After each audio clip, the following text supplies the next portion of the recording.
Hey everyone, what's up and welcome. Today we're going to be playing some more Spider-Man in Marvel Rivals, and I wanted to break down how I realistically play Spider-Man in an actual match. I feel like since the game has come out, there's been so many new pieces of tech that has been discovered for this character. Spider-Man is probably one of the most skill deep characters in the entire game. There's lots of combos, lots of tech, and it's genuinely a lot to digest.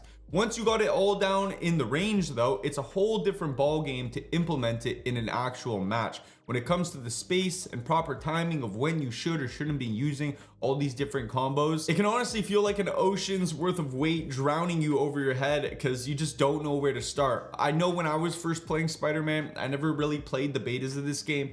There were so many times I was going in trying to do these big one-shot combos, and it would oftentimes lead me to getting killed. There's a lot of mobility and tools that support characters and DPS characters have in this game to kind of sustain through these one-shot combos that you have on Spider-Man. And so, like I said, we're going to talk about when you should or shouldn't use certain pieces of tech and how I kind of combine other pieces of tech together to create a very fast playstyle on Spider-Man. And hopefully this helps you out in your actual matches of Marvel Rivals. It is 2025, by the way. Happy New Year. I just got back from Christmas. I've been enjoying my time off, but I'm happy to be back on the game and excited to be gaming again. So yeah, if you guys want to see more Marvel Rivals here on the channel, make sure you guys like and subscribe because we will be posting lots. Back from hiatus. Now this isn't going to be like a super starter friendly Spider-Man guide. I've already made videos covering like everything under the sun that Spider-Man can do tech wise, everything that's been discovered so far. I will have that tech video up here in the cards right now if you guys want to watch that first, because this is all kind of gonna be like cohesively tying that together. Like I said, this is a video about how to kind of like incorporate that in a more realistic setting when you're actually playing a game. But there has been two new pieces of tech that have been discovered. I saw it on Fame's YouTube channel. He was covering it, so we'll call it the Fame jump and the Fame, I can't remember what he called that one, but I'll show you guys right now. This one is just binding jump to scroll wheel. Super easy. Spam your scroll wheel as you get to a wall, and you literally just go up walls way quicker instead of having to connect to it and then run up it. Once again, scroll wheel to jump on a mouse, just spam it. Come up to a wall, spam scroll wheel. You climb walls super fast. It's also good because you're kind of like more readily available to use your util. Like if I'm here, I can sticky, just keep doing the wall, sticky, instead of having to stick and then disconnect and then burn it. The other piece of tech, this one's actually really difficult to execute. I probably won't get it first try here. And only really high level Spider-Mans will probably be able to make use of this because it's only effective within really like 4 to 5 meters. But essentially it allows you to uppercut at the same time as you're pulling after you do a sticky. So once again, we're gonna go here. We're gonna go pull in sticky, or sorry, pull in uppercut. So like so. Told you I was gonna get first try. There we go. You see I hit it right there. I pulled in and I was uppercutting at the same time. The beautiful part about this is that it's 2 attacks at once, but at the same time, it is also not burning the tracer that you attach to the enemy after you land the attack. And so that allows you to do another follow-up attack and take advantage of that increased damage. We're gonna pull in uppercut and then punch him again. You saw the punch then burn the tracer after. The uppercut didn't consume it, which normally it would. And that's a really powerful tool. Be interesting to see how that tech leads to more things down the road, but I just wanted to share that and put that out there at the beginning of this video, just so I can say I've covered it. But how do I play Spider-Man in real time on the regular? Most of you guys have learned the Plink at this point. If you sticky, you pull in, and then you instant overhead with the animation cancel into an uppercut. It looks super fast and it one-shots 250 HP targets. A lot of times though, there's DPS characters, support characters who have a lot of utility to kind of weasel themselves out of that combo because it does take a little bit of time. Nobody's just gonna sit there and eat that. And then if we come over here to a 275 HP target like Luna Snow, someone you're probably gonna be dealing with a ton on Spider-Man, that Plink combo actually doesn't even one-shot. You have to follow up with another sticky after, and that takes even longer. And so how do I play Spider-Man and implement these combos to make them more consistent? I want to call it like the drive-by play style. That is very much so how I do play Spider-Man most of the time. I'm flying around, I'm initiating with a sticky, and I'm hitting these drive-bys. These drive-bys are a great way to do massive initiating damage to then be able to follow up. If they're DPS characters, you know, it makes the combos more consistent because they're already missing some health. If they're support characters, oftentimes I'll hit a sticky, I'll hit a drive-by, I'll fly away, I'll come back, and I'm like, well, Luna Snow, you're 100 HP now, and nobody's healed you because you're alone on the backline. It really adds consistency to the Spider-Man playstyle. I will say probably one of the most important pieces of tech that I have learned so far that actually is applicable in most of my Spider-Man playtime is the animation cancel to the uppercut. If you guys do a sticky after an uppercut, this is how long it takes normally. Uppercut, I'm spamming sticky, and it finally comes out. It's pretty slow, but if you were to uppercut and then hit a web swing and cancel the web swing with a sticky, you cancel part of the uppercut animation and allows for very quick follow-up. So once again, we're gonna uppercut, sticky, uppercut, web swing, sticky, uppercut, web swing, sticky.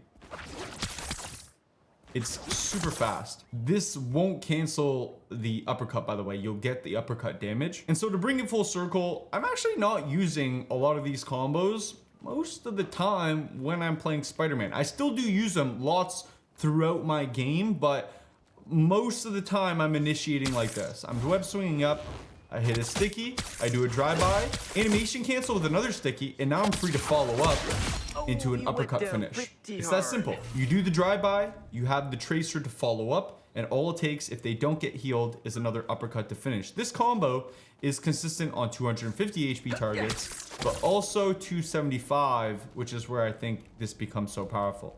Sticky, we're doing the drive-by, sticky, pull-in, uppercut, same combo, two different health pools, it finishes them both. Now, if you did want to incorporate all these other combos from pieces of tech that I've covered in other videos that will one-shot enemies, I often find it's most beneficial to do those when you see targets who are already isolated out and you know they'd be free picks. You know that they don't have mobility util to get themselves out of those combos. Those are when I recommend full diving in and executing those. Once again, we can do this, we can do a sticky, we can do a drive-by, and then from there, if I hit another one, we can do a Plink follow-up. And that extra bit of damage, if they were to get healed, would guaranteed finish them off. Just because we're talking about the drive-by playstyle right now, a couple other nuances to it that look really flashy when you're playing the game is the ability to go up here, sticky, you're doing a drive-by, you do a follow-up, but now that we have the tracer to follow up, I can go away with another swing and kind of work their camera. I know Hawkeye is a pretty difficult character to deal with, and this is something I like to do a lot with him. As well as that, if you sticky, you drive by, we're doing a follow-up, you can pull him backwards and uppercut and protect your head from Hawkeye's one-taps by looking away, and you can look down as well. I don't know if looking down does a massive difference. I don't think it does, but just looking away. If you tied all three of those things together, it could get super flashy. We're going drive-by, sticky, here, look away, uppercut. This is all something you can practice in the range, but this is all extremely applicable in game. Like, this is stuff that I could probably use every single engagement, and it would be very consistent. One thing I wanted to talk about for 250 HP targets that I think is important, a lot of times, like we said, we've been talking about this animation cancel out of uppercut right there. When you do this, when you animation cancel uppercut, it automatically initiates an overhead slam. But the overhead slam does come a little bit slower than a regular punch would if you just sticky and punch. And so that's why I think for 250 HP targets specifically, if you're looking for a quick finish, a sticky, a pull-in, a uppercut, and then a punch sticky is much quicker than a sticky punch. So once again, we're gonna uppercut, punch sticky. The sticky kind of animation cancels the punch a little bit, and that's why it comes out and looks so quickly. So once again, sticky, pull-in, uppercut, punch sticky. And stay down. Whereas if I went sticky, uppercut, sticky punch, it was a little bit slower, you see what I'm saying? So definitely utilize the punch sticky for 250 HP, but if you're looking for consistency on 275 HP targets, the overhead slam is the thing that will one-shot. If I go here and I punch sticky, it requires two stickies. That's a lot longer in my opinion than sticky, pull in, uppercut, and then the overhead slam. So although I've been talking about plinking combos and these one-shot combos being safest to execute after you've initiated this drive-by playstyle with Spider-Man, and I've also talked about those standard combos that I just talked about with 250 and 275 HP targets, we haven't talked about the Symbiote combo that Spider-Man has, and this is the one combo that I would say is safest and freest to execute that I would actually feel free to do without the drive-by playstyle first. Because this is so quick to execute, and because it also has damage protection when you're in Symbiote, it adds to the safety, and therefore it adds to the consistency when playing Spider-Man. And so what does the Symbiote combo that I use look like? Well, it's a sticky, a pull-in, uppercut, animation cancel the uppercut into Symbiote. So what that looks like here, boom. Now, this is really nice because they've actually discovered that if you uppercut in Symbiote, you can cancel the Symbiote with a web swing to get out of it. Most of the times when you guys pop Symbiote, you're like, oh, I pop it, and then they get stuck in it, and then you got to cancel it.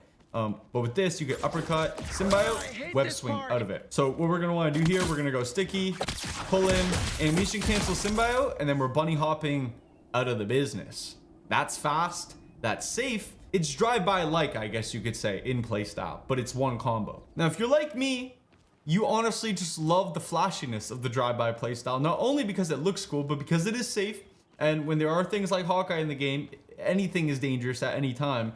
You can actually initiate with these stickies into different directions, like different direction swings into the follow-up. So once again, I'm here, I hit a sticky, I'm pulling away, Symbiote combo, and then get out. That's kind of like the way to take it one step further if you really wanted to go crazy with it.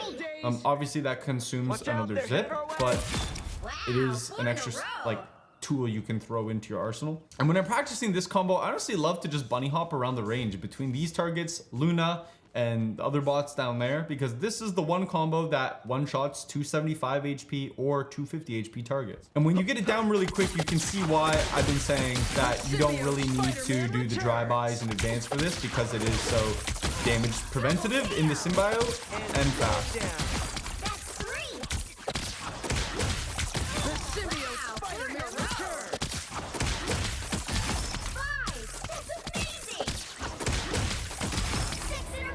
Gets pretty fun. It's a cool little routine. Just fly around the range, practice that combo. I'm trying to keep this as organized as possible. Bear with me here. If you're still following along, I'm glad you survived. We've talked about the little pieces of new tech. We've talked about the drive-by playstyle that sets up a much better opportunity to execute full one-shot combos because it baits out utility first, and it creates kind of bigger windows to hit these one-shot combos. We've talked about two standard combos as well that I pretty much default to on 275 and 2 HP targets. We talked about the Symbiote combo, which is applicable for both 275 and 250 HP targets. It's just the universal Symbiote combo. But a lot of you guys are probably asking, if you have watched the other videos and you've learned about the plinking, the long plink, which is the 4-step keybind. You can look anywhere and do this. You get the instant overhead, or the short plink, which is the instant overhead. Why did we learn all these combos? Like, if we're barely using them, what is the point of them? To be honest, you use them quite a bit, but you have to set them up. I think they're a lot better with a little preemptive work before the combo actually follows through. And in addition to this, I also find plinking to be one of the most useful tools on tanks, because tanks are oftentimes extremely free to take advantage of and set up plinks at no expense. If you've ever been in front of a Penny, you know Penny doesn't have a ton of HP, and you can oftentimes just run up to her if she's preoccupied fighting another one of your teammates or another tank and initiate a long plink. I like to go like this: uppercut, sticky, Symbiote, pull in with the follow-up, sticky, and then more overheads. And I pretty much one-shot comboed that tank right there. Like, it is actually crazy how much damage you could do with these long form combos. Now, that was a combo utilizing the Symbiote, which is obviously not something you're gonna have in your arsenal every time. I'll show you a combo without it. But for you guys who did want to know that combo, in case you hadn't learned it yet, it's a 4-step plink. The long plink into an uppercut, animation cancel sticky, Symbiote, which doesn't consume the tracer, uppercut, animation cancel sticky, which will automatically prompt overhead slams. You went down I know that's a lot to hard. follow. If you pause the video part by part to what I just said right there, it will make sense. Once again, here. I hate this part. Once you get it down, it's honestly a lot more digestible You'll than be it probably alright looks at first someday. glance. But you can do that without the sticky. We do the 4-step plink into uppercut, and basically cancel sticky, pull in, uppercut, and then finish them off with some more Those tank are bad beaters. guys. Now, I know it might be hard to believe, but that is genuinely extremely practical mid-match. Like I said, if there's one tank left or you're ISO'd out with like a penny, I don't recommend doing it on a Hulk. You just got a lot of health. But some of the squishier tanks or tanks who you know are distracted, insane way to just absolutely rip through tanks' health on Spider-Man. I actually find I don't not initiate with plinks on tanks. If you're not initiating with a plink on a tank, you're kind of doing it wrong. And so in a realistic setting, that is what my Spider-Man playstyle looks like. It's much more drive-by like. The drive-bys also help with people who are kind of playing indoors. I know when you get into close corridors or through doorways on Spider-Man, that's where a lot of people say to avoid on this character. And I actually don't find it necessary. Like, once again, if I'm here and I hit a sticky, I can actually just drive by through a doorway without even seeing the target and land attacks. And then from there, I have free follow-ups once I'm inside of rooms. And at that point, that's where people get extremely overwhelmed. When you're hitting auto pull-ins inside of boxes, it's so fast. Oftentimes when I'm doing these other combos to follow up, like these full one-shot combos, I'll do so after. We'll do a plink here. Boom, I'm out of the scene. Same with Luna Snow. Just here. We'll go like that. Go overhead there. We'll do a little Symbiote Combo here. Here, we'll do, I don't know, just a regular sticky punch. Like, just right there, you kind of saw it. As I'm in the air, I'm like, which combo do I want? There's so many options as Spider-Man. And only through playtime will you kind of understand, you know, when you should or shouldn't use things, or what you feel is best equipped for the scenario you're in. That's kind of like a really, you know, unhappy, generalized answer, but it really is. It just takes practice. I'm far from perfect. I still get overwhelmed at times. Sometimes, like when I'm like, oh, which combo should I use? One thing I have noticed with Spider-Man as well is that his ultimate will make supports panic. A lot of times when you burn this thing, it's like they see the spider legs come out and they're like, oh my god, I need to pop Luna ult and then keep myself alive. Now, it's great if they do burn, you know, their ultimate. It is not a bad thing, but I find with this drive-by playstyle, it actually allows you to secure picks pretty easily, because you'll go in here. Did I just experience an Easter egg? I went into like slow motion in the firing range there, and I think the firing range just ended. I feel like I'm about to get kicked out here. I'm gonna back out and like rejoin because I don't really know. I feel like I'm about to get booted. Like I was saying though, this playstyle just allows you to like secure picks with your ult pretty effectively too. Like if I hit a drive-by, a follow-up, and then I pull myself in, if you have an ultimate here, you can guaranteed finish off a support. And then once they lose their support, if there's a DPS next to them, that's a guaranteed kill in Spider-Man's ult. So yeah, the playstyle is great setup for ultimates. Probably how I recommend you initiate your ult every time. If the support was getting healed as well, they're low enough that the ultimate would be able to finish them off. The last thing I really want to drive home to you guys that actually gets a lot of consistent playtime out of my kit is just the ability to grab people and pull them off the map. I know you've probably seen countless TikTok clips of people doing this and, you know, just like destroying people. But it is something you should be taking advantage of. It's a really strong tool. It can completely turn the tides of battles. You yoink a tank, a Strange, a Hulk, a Penny off the map.